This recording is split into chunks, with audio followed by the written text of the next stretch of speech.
space where everyone's queer. These are the ramblings of the dipshit post-punk Pixie, their continuing mission to discover strange new glitter, to explore new gender presentations, to boldly go nowhere, because there's still a pandemic. Hey fiends, it is I, post-punk Pixie, your very sweaty, very technicolor goth creature, and I spent the better part of the last year turning myself into a sparkly trash glitter lizard. So you might be wondering, Pixie, why? And that is a good question. I've been wanting to have a go at drag for ages, as a proud member of the LGBTQIA plus community. I know it's not Pride Month anymore, but in this household we are always proud. I'm so proud.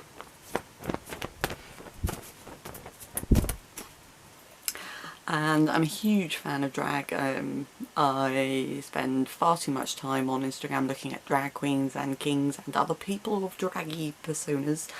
And normally when there's not a pandemic, I go to a lot of drag shows locally, a big supporter of our local drag collective.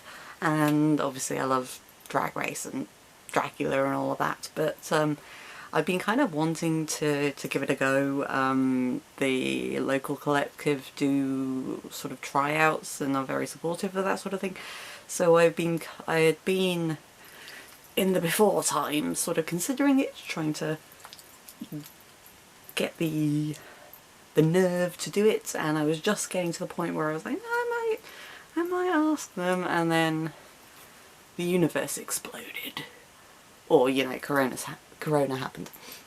And the other thing that I've been kind of wanting to do for a long time is try doing more sewing, and specifically try and make costumes. I have not tried making costumes in a long time, aside from things that are sort of cobbled together, like things like jackets, punk jackets and things, but I haven't actually done much sewing for a long time.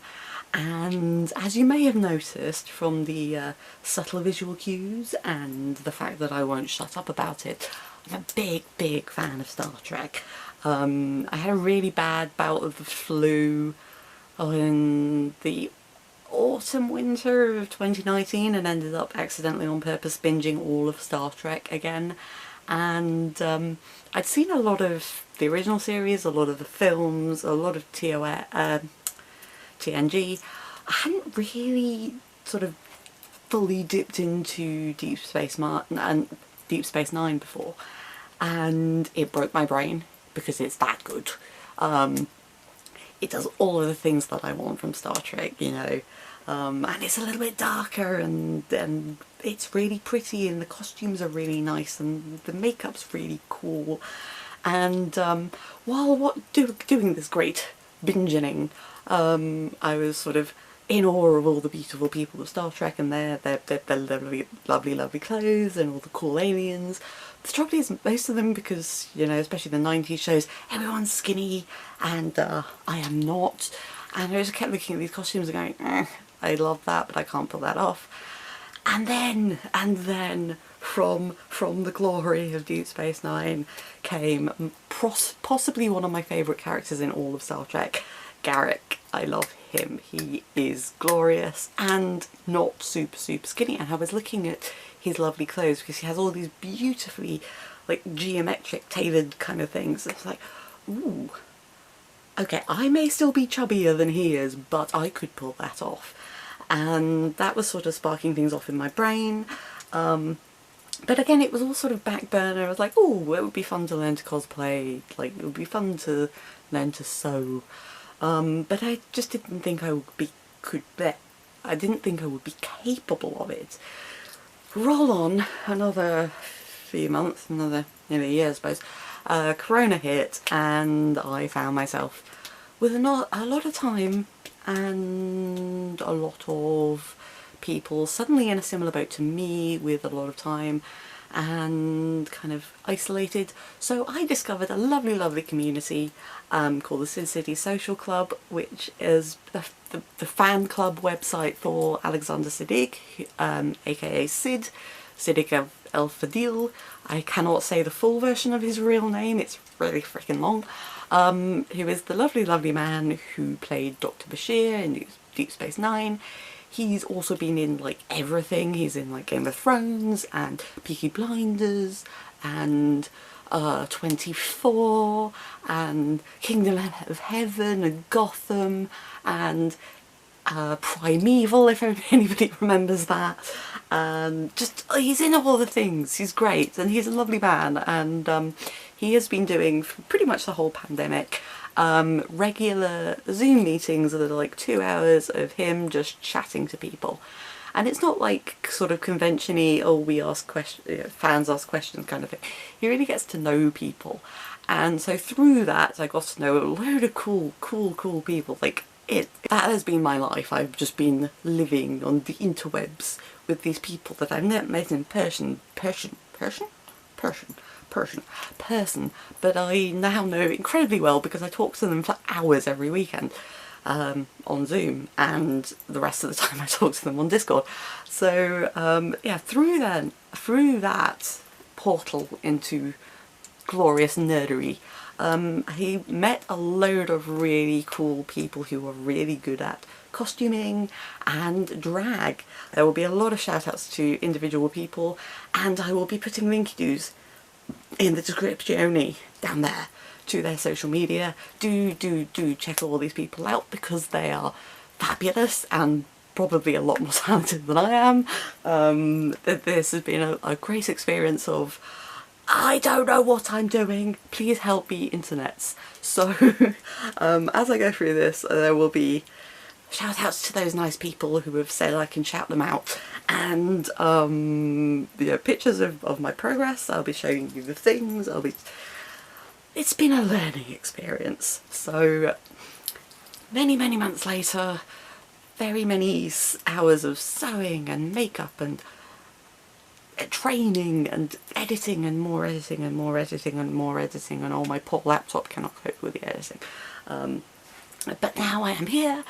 The drag video is complete, and if you haven't seen it yet, there will be a link to down there. You should go and see it. I put a lot of work into it. It's only 5 minutes. It involves like a zoo. So yeah, so this is kind of a mixture of a tutorial and hopefully a little bit entertaining, and a tale of me fucking things up and learning and getting glitter and sequins everywhere. So long story short, I decided I was going to cosplay / drag as Garak. And if you don't know Deep Space Nine, Garak is a Cardassian, so they're weird fascist lizard people.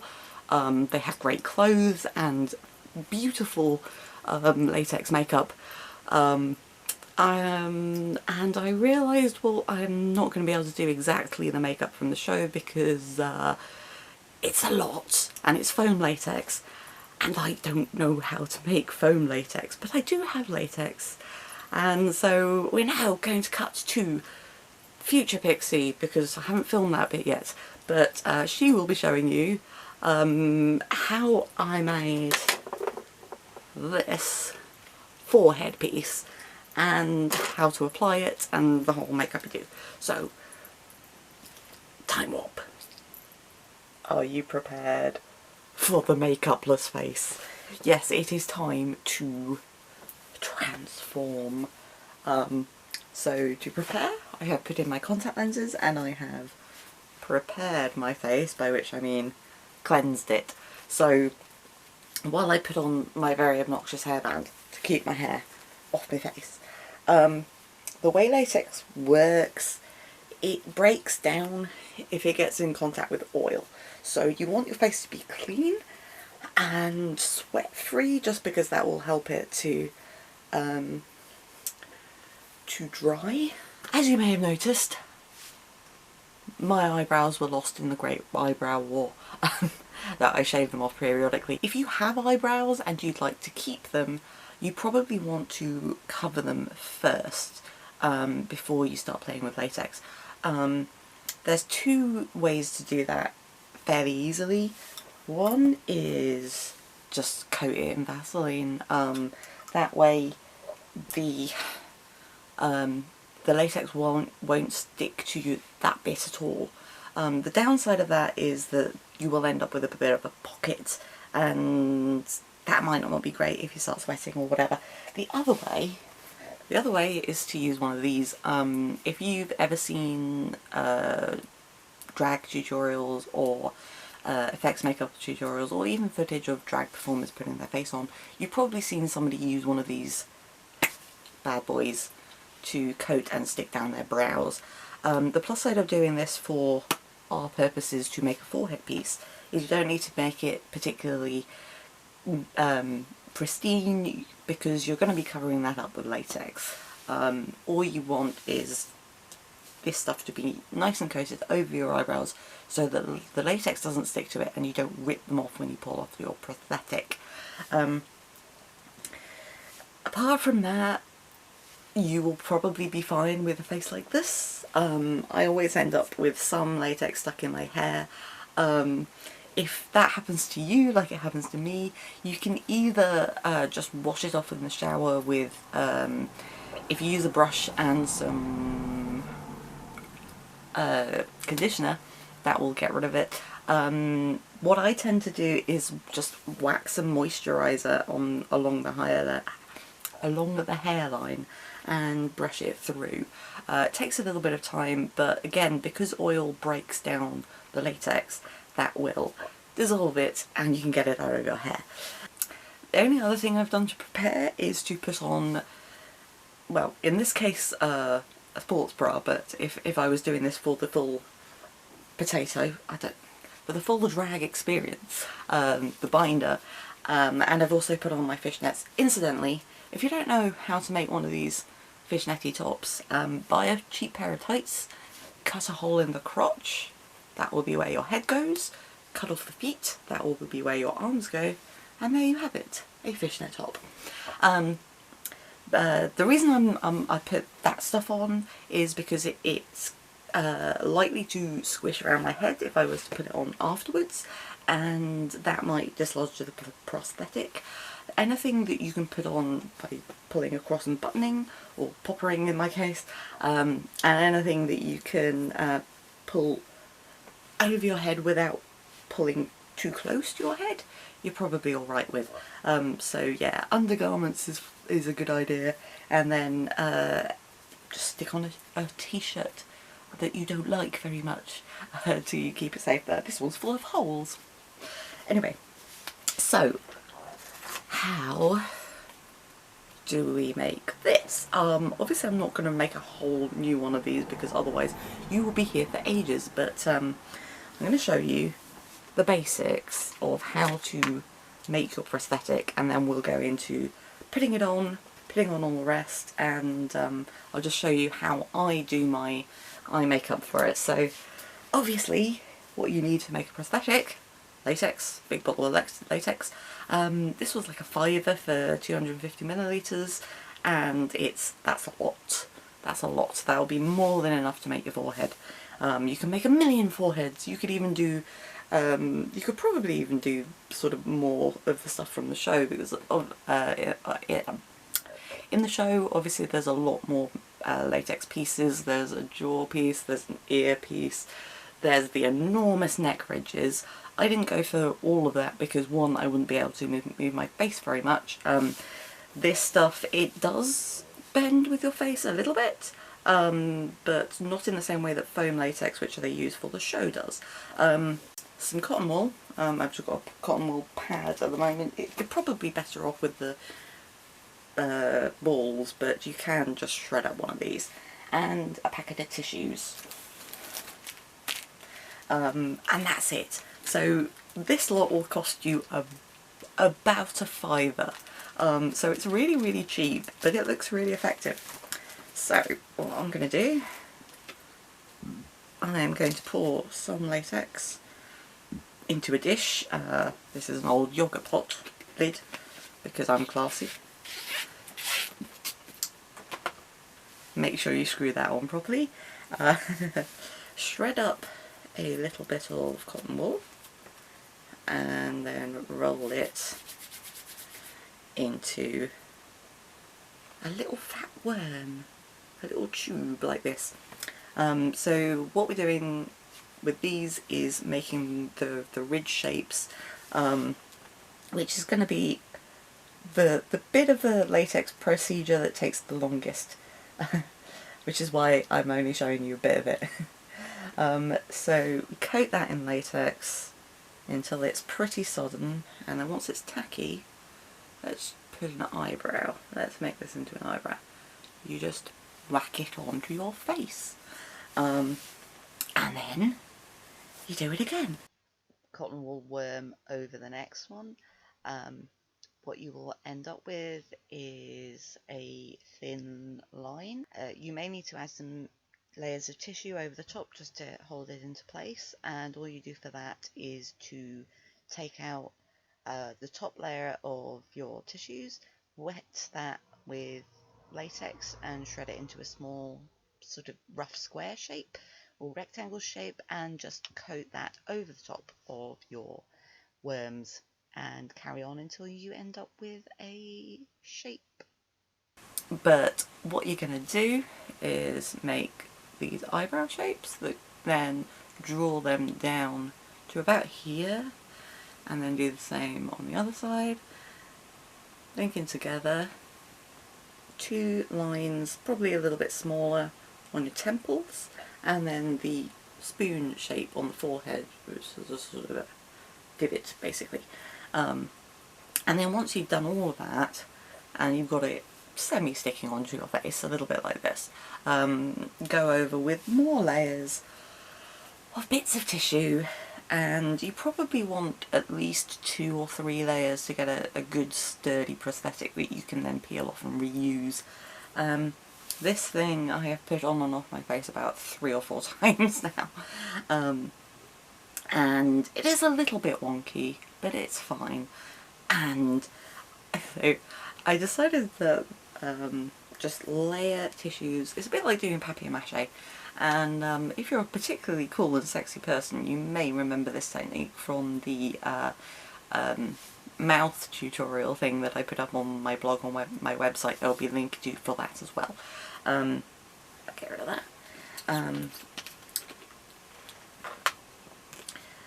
You also want to pay particular attention to the edges. When you're building the prosthetic, you probably might find you need to sort of just dab latex over the edge. You may find you need to use a bit of ragged tissue over the edge. You want the edges to be as clean as possible. Right.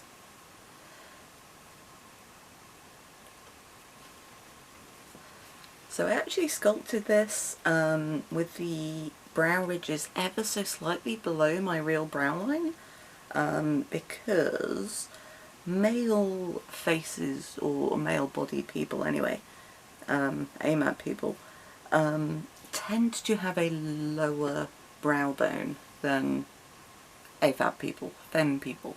Nearly done. I am just painting a little bit of latex over the edges just to make sure they stick, and then we can start getting on to painting this mess. A cheap face paint, this one's from Smithy's and it is in sort of light to medium grey. The Cardassians in the show have a sort of grey beige skin tone, and I played around a bit with that and trying different techniques, trying mixing it with foundation or concealer or different face paints. I found the best way to get a similar skin tone. I'm not quite sure what they used in the show, But the best way I found was just to not be super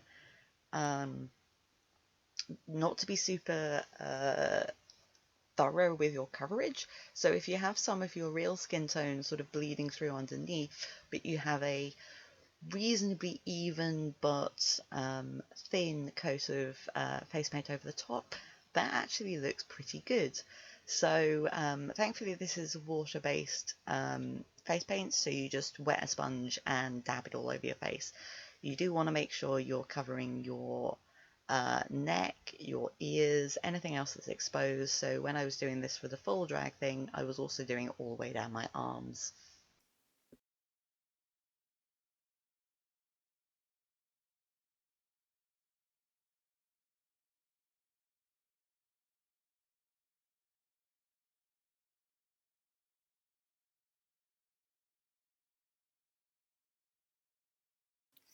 Okay, so what I'm doing now is going over and adding highlights to all of the ridges, including the ones that we didn't actually sculpt.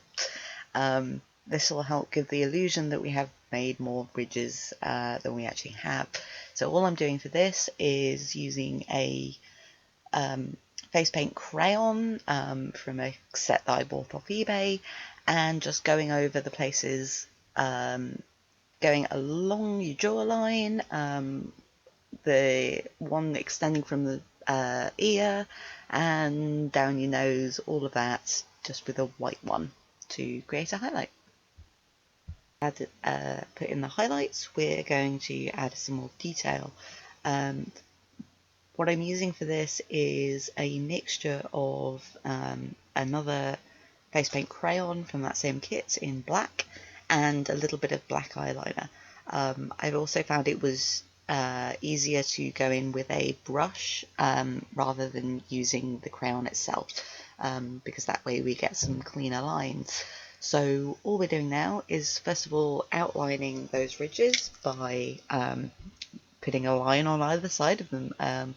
Sometimes you want to create the illusion of a shadow, so just put it underneath, but some of them you want to put down either side, play around with it, see how what it looks like on you.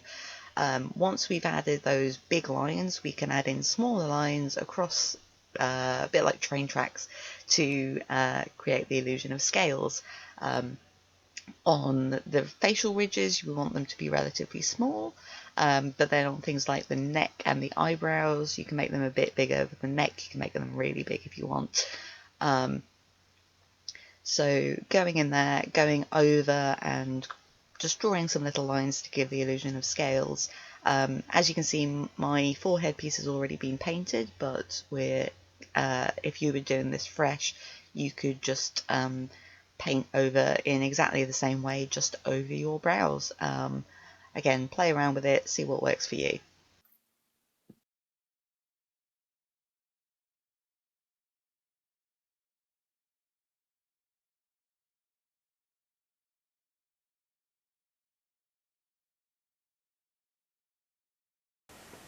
So if you're doing this for cosplay or wanting to go more show accurate, you could pretty much stop here, just do a very, very basic eye and lip and maybe smooth out these edges a little bit, but for the purposes of being really extra and drag, I'm gonna take it a bit further, and we're gonna do the fun stuff. But obviously this makeup you could adapt to be any Cardassian character, you know. If you change the nose and just did ridges going all the way along, by which I mean just drawing them, you could be Zial. You could butch it up a little bit more and be Damoll. You could be Decut if you really, really wanted to be the worst person in the galaxy. Or you could use these techniques for any other, well, a lot of other different characters, but we're doing drag Garak, so it's time to get out the makeup. Some actual beauty makeup, sort of. I'm mainly going to be using this palette by NYX. It's called Ultimate Ultra Brights, I think. And we're mainly going to be using this green blue row along here. First of all, we're going to go in and just create a bit of a contour, just to give a bit more definition to the face. So I'm going to go sort of around and under some of the ridges with one of these blue-green colours, just to put a little bit more definition in. I have no idea where a Kardashian will wear blusher, but this is what we're doing. Once we have done that, I'm just going to go over the top of it with a lot of loose powder, just to set all of the face paint in place, as though it were foundation. Now onto eye makeup, my favourite part.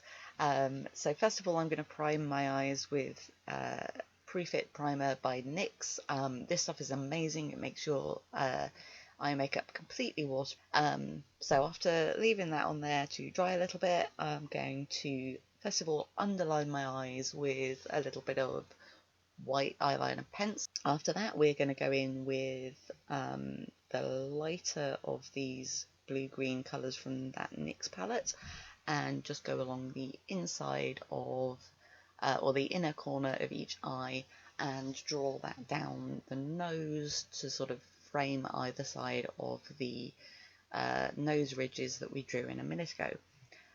After that, we're going to go in with another slightly darker colour, just a little bit further into the sort of middle of your eye, and draw that down on the bottom lid as well, and then go in with an even darker one just around the outer corner. After that, we're probably going to go back and draw a after that, we're probably going to go back and just clean up that eyeliner, waterline again, this time with a liquid white liner, or as I like to think of it, face Tipex, or I suppose if you're American, face whiteout. This is just to make our eyes look even bigger, because Andy Robinson, who plays Garak, has quite big, wide, bright eyes, and we want to really overdo that for the drag aesthetic. Then we're going to go in with some black eyeshadow and just sort of create a sort of wing shape, kind of cut crease thing along the outer edge, and kind of draw that up a bit to the draw that up a bit towards the eye ridges. That's just going to create more of a shadow under the eye ridges and make them look a little bit more pronounced. And now, as you can see, we're moving on to even more eyeliner. This time it's a black gel eyeliner. This is just a cheap one from MUA, and we're just going around the white lines that we've created, and also adding an extra little flick to sort of mirror the shape of the eye ridges. After that, we're going to start using glitter. First of all, a glitter, green glitter liner that I'm just going to put over the green on the underside of the eye, and a little bit of white or pale glitter to go over the white bits. Once you've done that, it's time to get out the glitter glue primer, and I'm just going to dab that over the entirety of both lids, and let that sit for a second just so it's tacky, and then go over the top with this biodegradable holographic glitter, just to make the lids really, really sparkly. And last of all, we're going to put on some false lashes. These are two pairs that I just kind of stack together by pinching them together and covering them with glue. And I'm just going to glue those onto my face, and probably add some more glitter everywhere because I'm extra. Oh,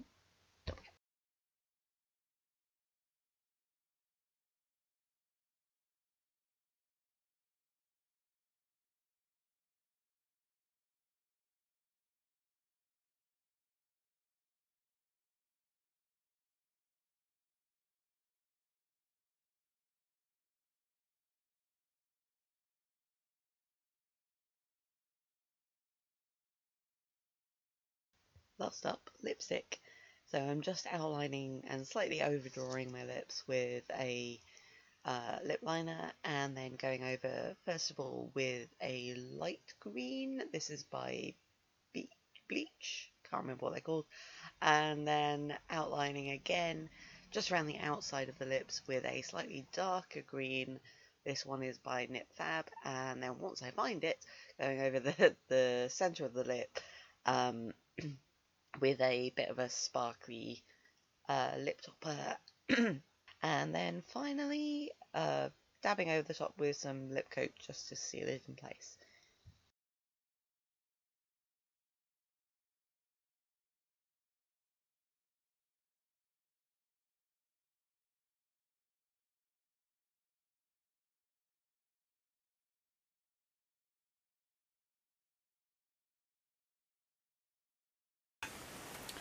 Okay, so obviously I can't do exactly how I did my hair for the drag video because I've cut it since then, but I deliberately let my roots, which are quite dark, grow out a little bit, and then gave it a little bit of backcombing, and then slicked it back with some gel. I then put a little bit of sparkle gel on top. I'm not going to do that today because it's 4 o'clock in the morning and it will get everywhere. But we are now a glitter lizard and we're ready to make our clothes. Thank you, future Pixie. So now that we've sort of established that the makeup is doable, it was time to make clothes. I did not know where to begin. So I was chatting to people on Discord, and particularly Kellen, the Thrifty Trekkie. There'll be a link to their Twitter. Kalis, there will be a link for their stuff as well. Randy, who is an actual drag performer in Australia. I can't remember where in Australia, but they are fabulous. So there'll be a link to their Instagram. Look at all their pretty pictures. They are so good. Crow, who makes amazing detailed stupid, like they're really good at sewing, way better than me. Okay, I don't know where to begin with this. Like, a jacket would be a good start rather than trying to make a one-piece tunic. Make a jacket, and I'm like, genius. Okay, so I went onto the eBays and I was searching, and I got it into my head, like I wanted to make, and hopefully I'll be able to work out how to do a picture-in-picture thing and have the picture of the outfit I was cribbing off. I don't know what this hand gesture is. I got it into my head. I knew I wanted to make that one as my first one. I might make some others eventually, but we'll see. I wanted to make that one. I got it into my head that it was asymmetric, so I acquired this one. Obviously not in blue. Now, looking at it again, it is very clearly not asymmetric. I think I mashed it in my brain with some of the Romulan stuff and some of the Vorta stuff, because like like the Cardassians, the Vorta, and the Romulans are like my favourite terrible space fashion icons. So I think I kind of mushed that together in my brain. But anyway, I acquired this. I also acquired some other patterns which I've only so far used for the trousers, which we'll get into in a little bit. I had absolutely no idea what to do. This is my first ever commercial pattern. I've used patterns before, but they've been ones I've made myself from either tracing around things or from instructions online. So I didn't really know what I was doing. Also did not realise how much work it is to sort out a pattern, especially these ones. Apparently one of my housemates has also used a Vogue pattern, and it was also a bloody nightmare. This thing is monstrous. It has a stupid number of pieces. Just cutting out the pattern took several days. So where is the beast? Here is the beast. Okay, I have no idea how I'm going to show this on camera without putting it on, and I don't really want to put it on because I'm wearing this thing, and also it's quite warm. middle of a heat wave. I am filming at 3 o'clock in the morning because I'm an idiot, and also because that's the only time where it's cool. So, as you can kind of see from the finished thing, ended up a bit wonk, a little bit squiffy. Probably should have ironed the material before I cut it out and sewed it together, but that hadn't occurred to me. And yeah, the way these pieces went together was very confusing, I've got to say.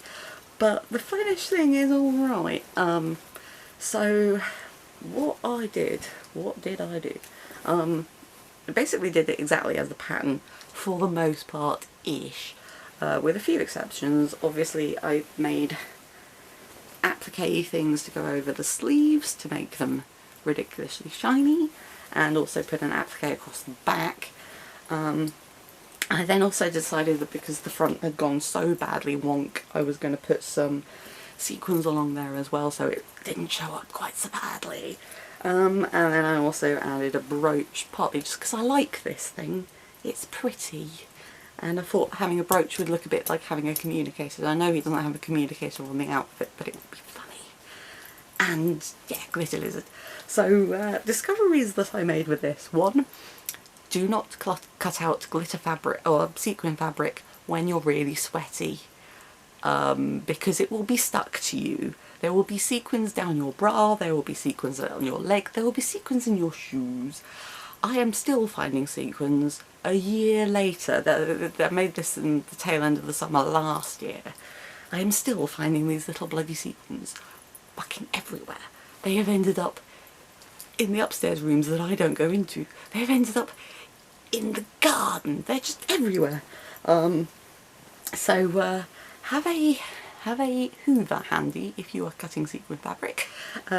Also make sure if you're sewing with sequin fabric, change your sewing machine needles, because that will blunt them like nobody's business. Thankfully these sequins are tiny and quite flimsy, so I managed to do the whole sequin bit on one needle, but immediately after I needed to change said needle because otherwise it was having a bad time.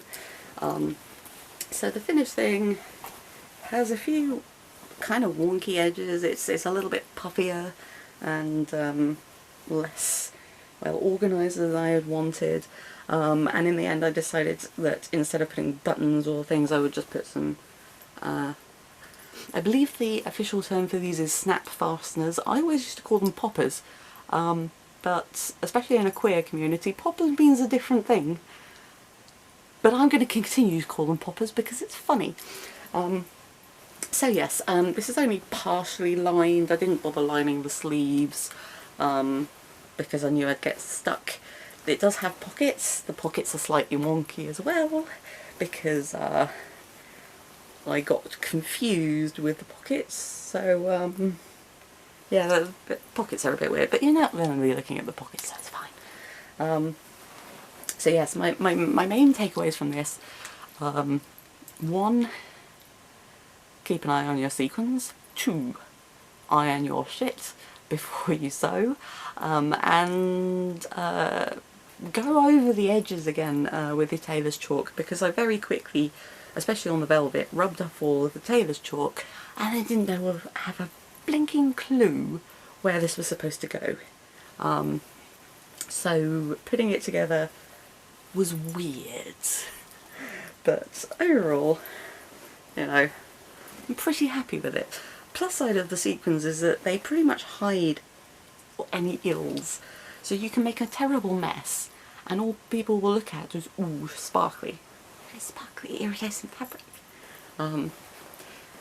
So yes, that is thing the first. Thing the second, so this was a bit of a cheat. I knew once I had decided that I was going for a blazery thing, I knew then, well, then I have to take it off, don't I?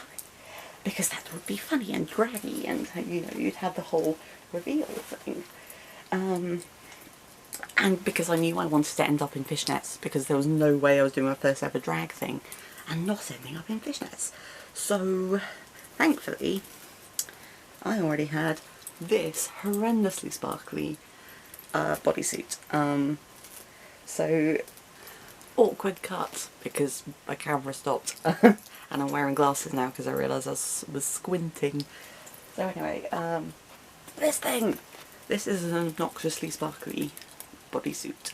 I've had this for a few years. I think I got it for like a £5 from New Look in a sale once.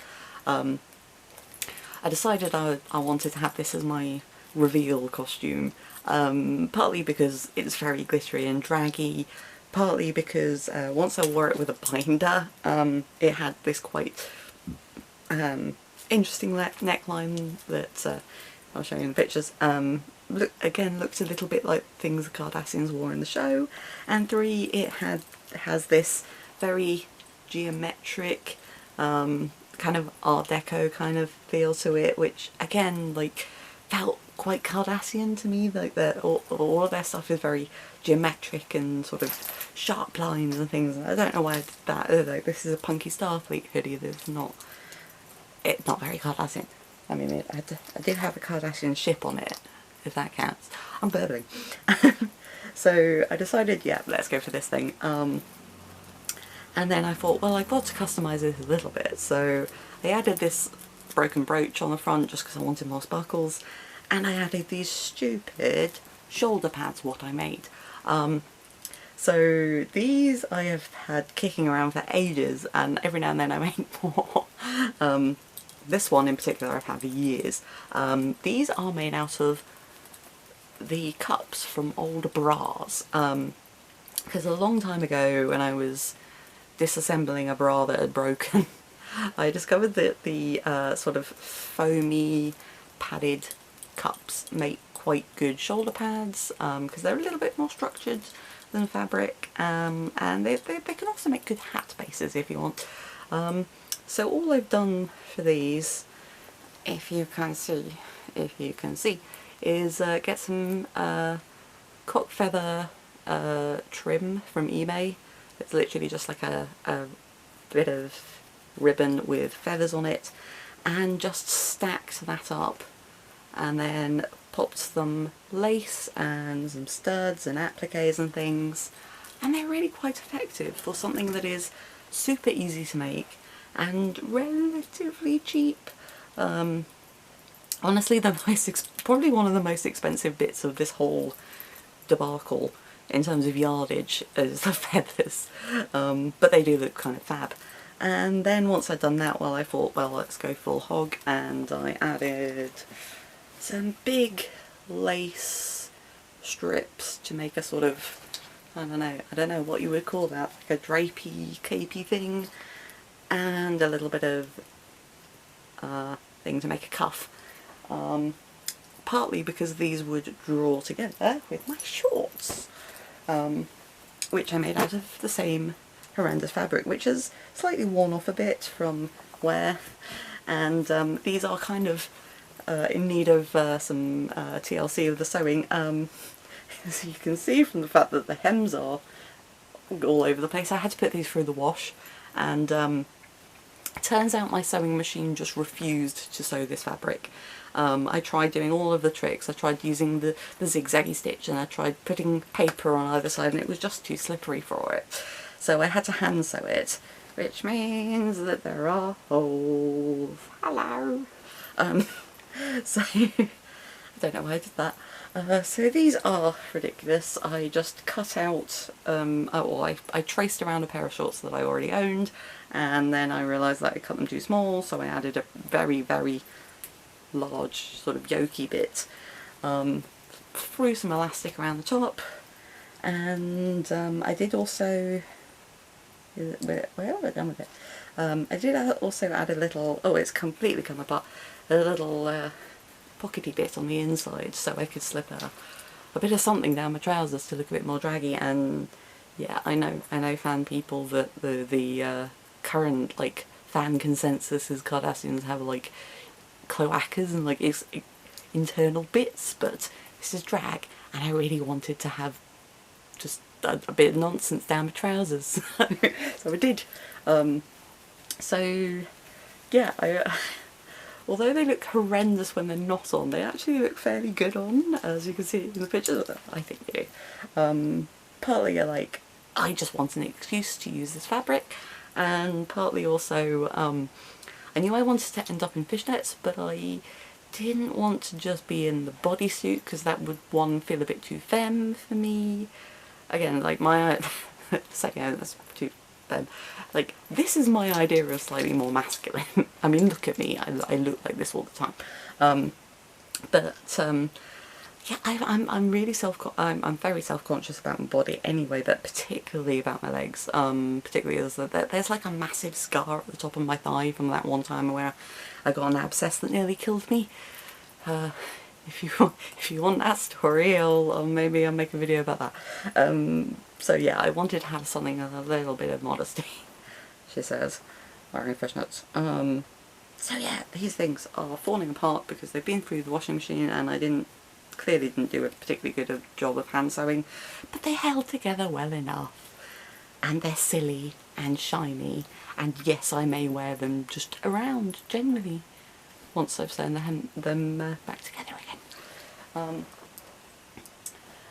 I decided I also wanted to do tearaway trousers, and I asked Randy about this and they were like, yes, these are some ways you can do it, and I was like, brilliant, fantastic.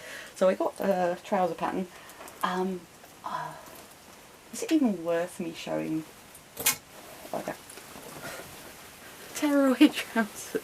I'm not sure it's even worth me showing you these because they will just look like a massive black. I am smart. So yeah, these were a real learning experience. Initially I made them slightly too small for me. Or rather, they were the perfect size, and they would have been the perfect size had they been sewn together normally, but they were supposed to be with Velcro. The Velcro did not approve, so I decided against that, ordered more poppers, amazing things that already had the poppers attached, so you just sew them straight on like that. I did do one video before I had these finished, which was a collaborative thing, the whole bunch of us who do, well, people who actually do cosplay, and then me tagging along because I really wanted to, from the Sid City board, and so there will be some clips from that hopefully coming up here. I don't know why I'm doing this on hand, but yeah, I had tried to do this with Velcro, and the combination of Velcro plus my fat thighs was not having it, so then I bought Snap Stuff, but it just didn't arrive in the post in time to do that video. Then in between me finally sewing this together and me being able to finish it was the Christmas period, and I went down to my mum's. I then got stuck in quarantine at my mum's for 3 months. In that time, I did a hell of a lot of exercise and I lost like 1.5 stones. So by the time I get back, these are now actually slightly loose. If I was smart, I probably would have put some elastic up in the top. So this is the top hem. I probably should have put some elastic on either side of these. Obviously I can't run it through like I did with the shorts and just tie it, but because these kept falling down, I kept having to tuck them into the shorts and kind of hope. I did rearrange my music track so that the trouser removing part of the D number was a lot further forward. Initially I wanted to do that right towards the end, but then I realised there was no way these were staying on my body that long. And then underneath that I would have the fishnets, and in the end I also bought some plain grey tights from eBay because I realised once I watched back the collab video that we did that it looked a bit weird having like my weird flesh legs when the rest of the Kardashian makeup was kind of grey and I'd kind of pulled that down my arms, so it looked a bit weird. I didn't want to look a bit weird, I wanted that to look a bit more cohesive, so I did that. And then I paired it with some jewellery, which is all my... So that is... Angle change. So I've switched things around a bit just so I can show you the accessories I went with.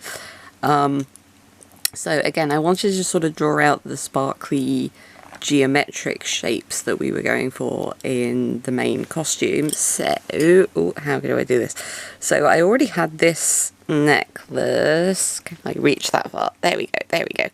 I can't remember where I got this. I think this was H&M or New Look or something like that. But again, it's got this slightly geometric but very sparkly look, and I just it did have a different cord. I just put it on a shoelace for the purposes of adjustability, so we'll just put that there. Also, in things I already had, these earrings. Oh, are these showing up on camera? I don't know. So again, these I already had. One of them is now kind of breaking. Can you see that? Very blurry. Ooh, I can't reach. So again, slightly geometric shapes, very sparkly, and again with the green to pull out the rest from the costume. I did also have some other earrings that I tried with it that were sort of snaky shaped, but I thought they were a bit too on the nose, and I do rather like these. They're more... They fit better with the colour scheme anyway. Last bit of accessory stuff I wanted to show you. Gloves. So these are just some cheap gloves that I bought on eBay and sewed buttons on to look like rings.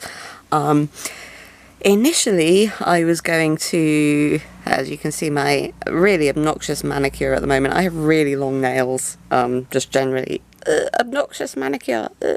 So initially I was going to put some fake nails on with these, but I realised that putting them on with the gloves was a bad time, and that they just tended to fling off while getting stuck in the gloves. So I just painted my nails. I ended up using this, which is by O'Reilly. It's iridescent green to purple, and I added some shinies. These are really not showing up on the camera, oh dear. These are just wheels of shiny plastic gemstones that I got from Primark. They're about £2 for a double pack, and they're really easy to apply. You just stick them onto the wet nail varnish and then cover it with top coat a few times.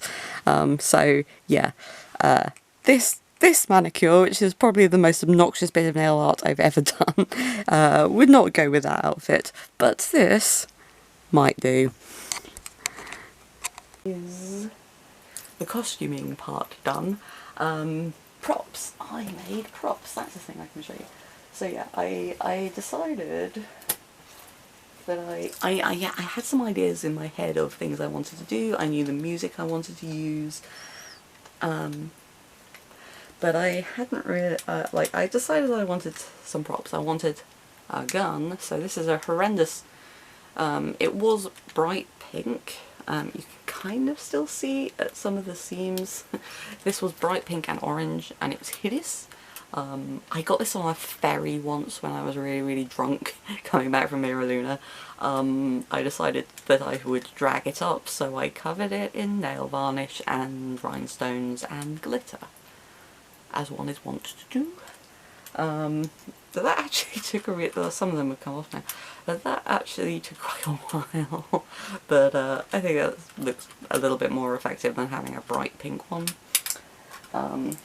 And I also had this fan that I have had for a while. I got this at Pride a couple of years ago. I decided to, again, drag it up a bit more by adding sparkles and gluing sequins on, and of course rhinestones. Similarly, I glued some rhinestones onto my shoes, which I already had, but I just wanted the whole thing to be very sparkly.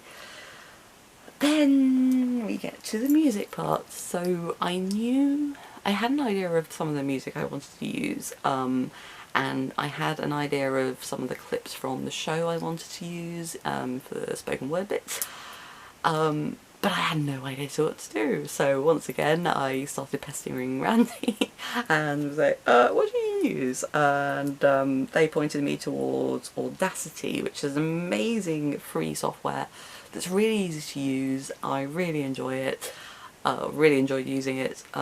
So if you want to splice together weird noises or bits of songs, I recommend Audacity. When it came to the songs I wanted to use, I already had most of them on MP3, but the clips from the show, obviously, I did not have. And I asked Randy what they usually do with when they're clipping audio bits, because I didn't want to have to do like really old school, like recording it from Netflix by like putting my phone up near the screen or something. Turns out the easiest thing to do is to just find a bit of a clip on YouTube and use a website that has a MP3 or video to MP3 converter.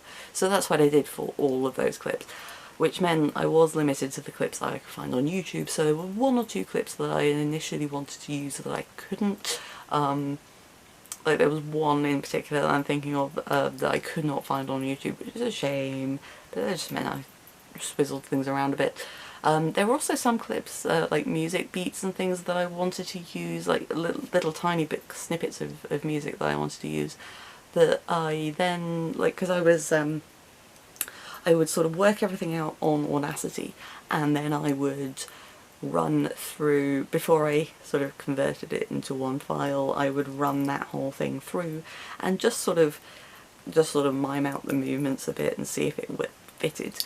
There were some bits that I overloaded myself, and I realised there was no way I could do all of the things I wanted to do in the time available.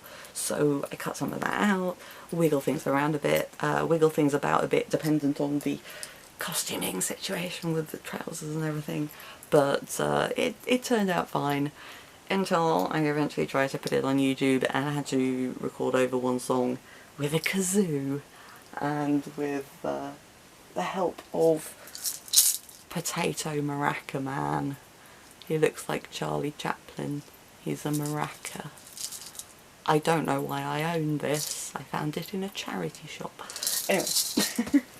So yeah, that was a little bit of extra Audacity wrangling towards the end, but that came after the whole filming thing. So a big shout out to my housemate E.T., who lives up there, who helped me film this whole thing, because I do have a tripod, which is what you're dangling on now. I'm talking to you, audience person, as though you are the camera. You are not the camera. The camera is capturing me so you can watch it later, but there is a tripod down there currently. And initially I was like, oh, I'll just put it on the tripod and it'll be fine. And then I realised, I'm dumb. I am putting gloves on, and I'm wrangling with costumes, and I'm wrangling with music. That was another thing I was going to show you. I bought some cheap leather gloves on eBay, and I sewed buttons onto them to look like rings. But yeah, so once I put these on, I realised I could not operate the laptop, so I couldn't activate the thing, so I would have to move the mouse into place, then put these on, then grab all my gubbins and make sure everything was in my pockets, and then it would have just been a huge amount of additional fluff for me to edit out. So thankfully E.T. was there to stand behind the camera and press buttons and generally help me, so thank you to them. So when it came to it, again, I don't know why I always feel the need to shoot videos when it's really hot, but yeah, it was about a month ago that I filmed the first one. Actually, probably more like, it doesn't matter. It was a while ago, in another hot spell, and I did a stupid, and I was very sweaty because, one, I had all of the gubbins and the binder and everything on, but also the latex kept coming off. So when we get to the bloopers later, you will see many instances of my face falling off, because I'm not a smart person. I also did a dumb thing, and I decided to shoot the like wide shot before I did the close-up. Thinking about it, I should have done the close-ups first, because then the makeup would have been a bit more pristine. Because I think looking at it now, like some of the stuff on my neck had sort of worn off, which is fine. I don't think anyone would notice, but I noticed, and I think it would have looked a bit better, but never mind.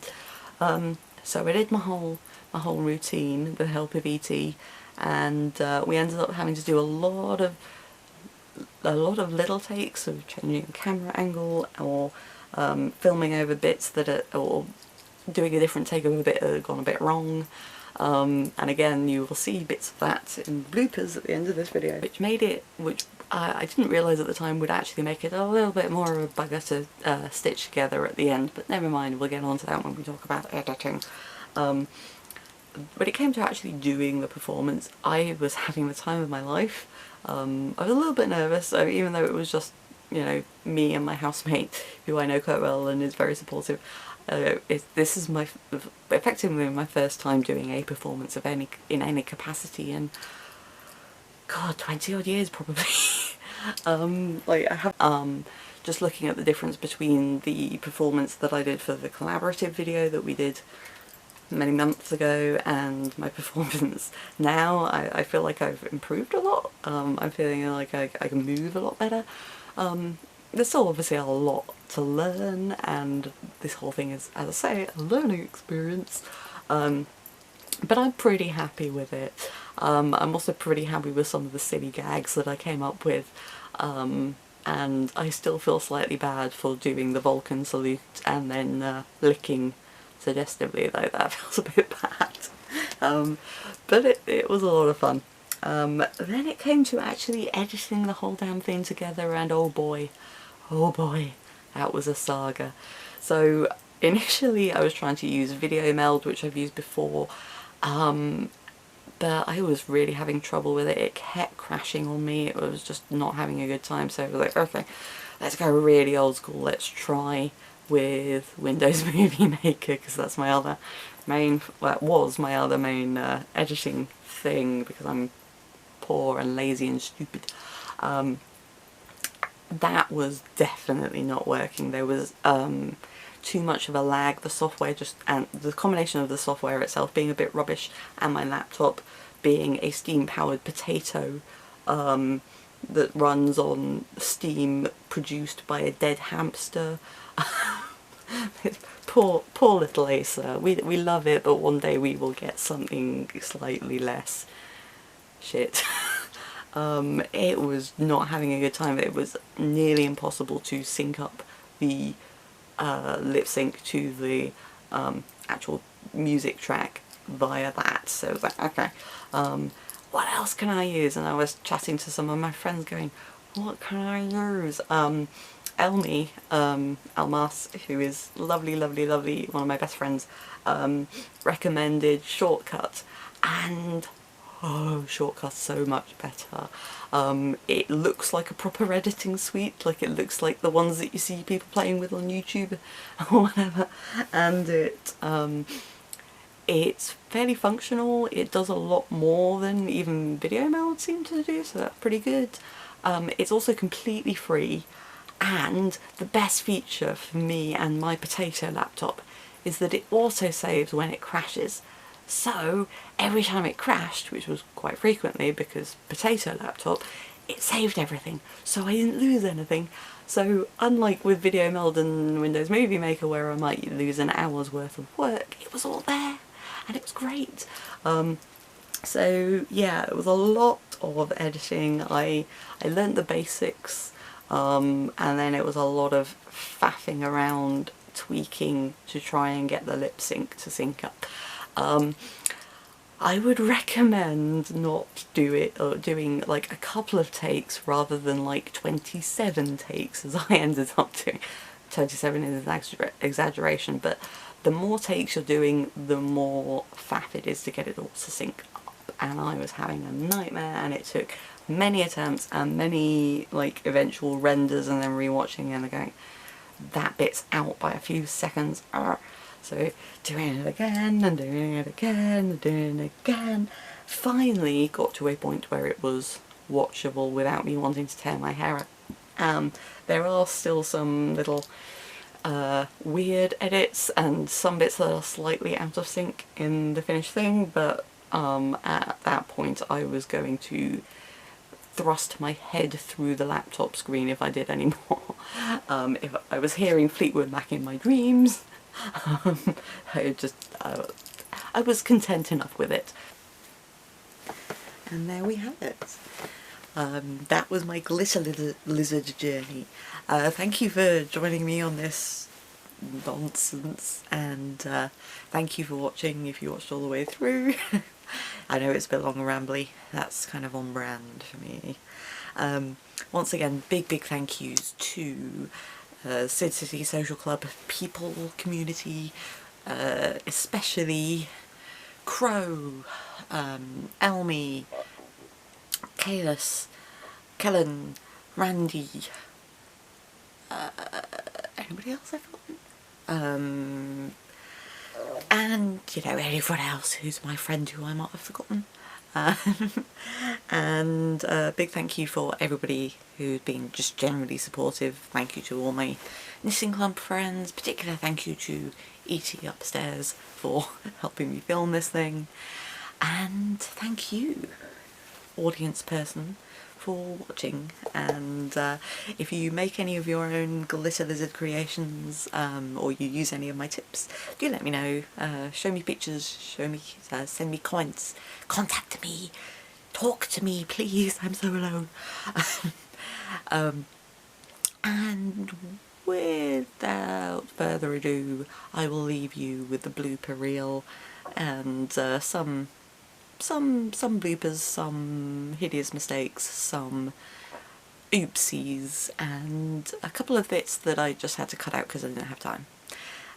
So I will see you in the next video, whatever that may be. And I'm going to go and take all this latex off of my face after I take more photos for Instagram, because I look fabulous. Blooper reel!